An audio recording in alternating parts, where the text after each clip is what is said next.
So here's some advice if you're mentally ill and people habitually fraudulently get you sent to the hospital for reasons that are untrue. This is what you do.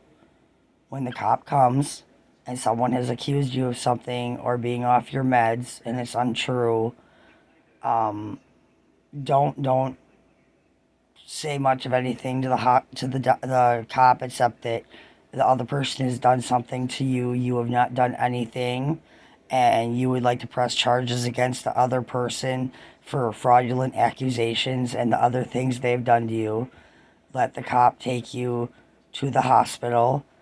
The hospital will take you off your meds because they want to make you incompetent so that you will admit that you've done something wrong because they're detaining you and they want you to just want to go home. They won't give you any pop.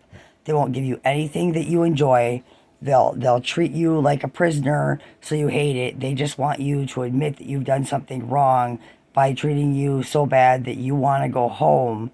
And then they won't let you go home. They'll put you on a 72-hour hold and make you incompetent and then send you somewhere to be committed because you've admitted that you had an episode. So let them take you off your meds. Keep a mindset. I didn't do anything. They assaulted me or did something bad to me. I told the cop I wanted to press charges and I was innocent. And he illegally detained me, refused me my right to press charges for being a victim. And they did something illegal to me. Keep telling that story over and over again at the 72-hour hold. And every hospital you go to, maintain your story. Just take the meds they give you and keep the same strong mindset that of the story that you're telling, which is absolutely the true story. And after the 72-hour hold, they legally have to let you go, whether they send you to the streets with nowhere to go and no meds or whatever. And if they send you to the streets with no meds, that's illegal, and they're endangering your life, and you can actually sue the hospital if something bad happens to you because of it. They're responsible for your safety, and if money gets stolen from you or something, you can sue them for the lost money. You can sue the police. You can have a big lawsuit. You can call the ombudsman if they don't discriminate against you, like me. You can report it to them. You can report it to who the hospital is accredited by.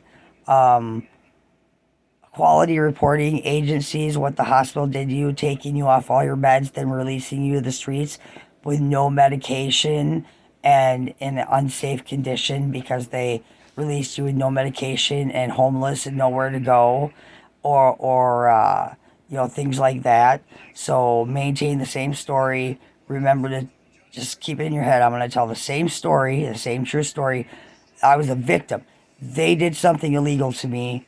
They accused me fraudulently. That's illegal to tell a fraudulent lie to the cops after you commit a crime upon a person. I told the cops what they did to me, and they were lying to the police officer. The officer refused me the right to file a police report, would not allow me to tell my side of the story, and detained me without giving me my rights, and then hauled me to the hospital. The hospital took me off all my meds, refused me my medication, made me incompetent, and then I still told the same story because I did nothing wrong and I was telling the truth. And then when I got back on my medications, or the medications they gave me because they just wouldn't give me my medications, they released me to the streets with nowhere to go. And money was stolen from me and everything. And go report it. Make sure you report everything to every regulating agency you can, the whole ordeal, just so it's documented. Put it in writing, to every agency you can. Put it in writing, even type it up so it's neat. Keep copies of the reports in case this is something that happens to you over and over again, so that you have it documented in a file. So someday, when you go to someone bigger or someone can help you stop it from happening, you'll have all these reports typed up and documented of all these incidents that have happened to you of abuse from Mayo's ER or any ER or hospitals that have 72-hour holded you and refused you medications and released you to the streets with off your meds, or cops that have detained you without listening to your side of the story when you've been illegally assaulted by other people, then they've made fraudulent accusations and you have that person's name who lied to the police and everything.